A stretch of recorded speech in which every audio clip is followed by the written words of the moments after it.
I was offered to have 2 felonies on my record, and that was way off in the beginning. You know, I could have walked away with this thing clean, but what would have happened if I'd have done that is, number one, they would have kept moving on, doing what they do. I would have been on probation for 3 years, and my experience in jail, although it's not been that long, I pay attention wherever I am. Most of the people I've run into in jail, and there's been hundreds of them people that I've talked to over the times that I've been in jail.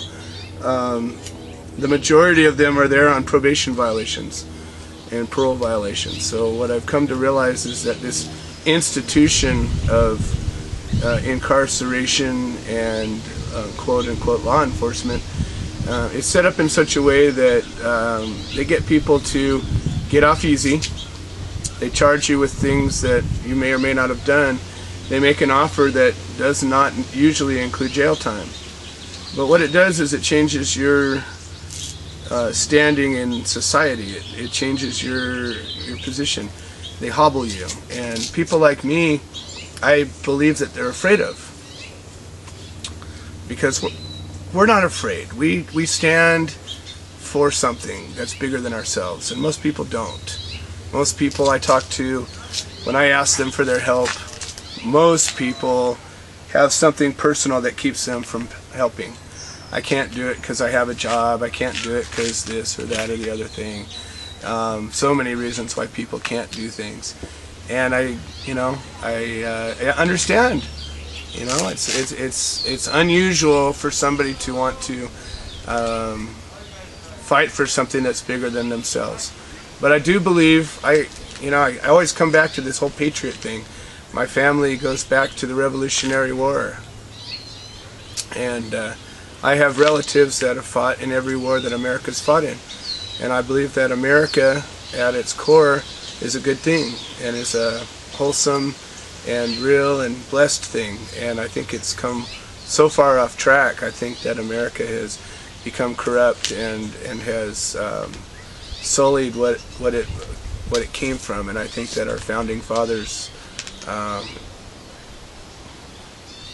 rooting for people like me and my friends that are fighting. I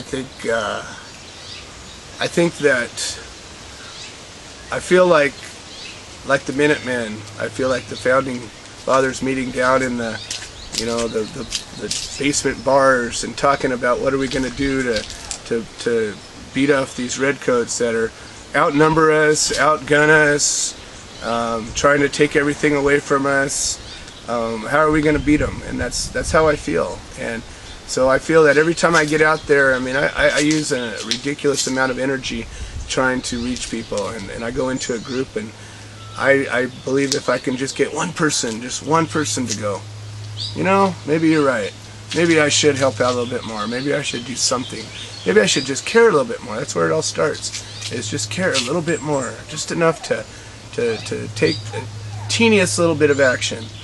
I believe that every time we stand together, and whether it's in a courtroom or whether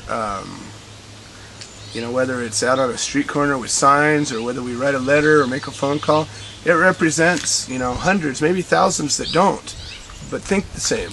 And I think that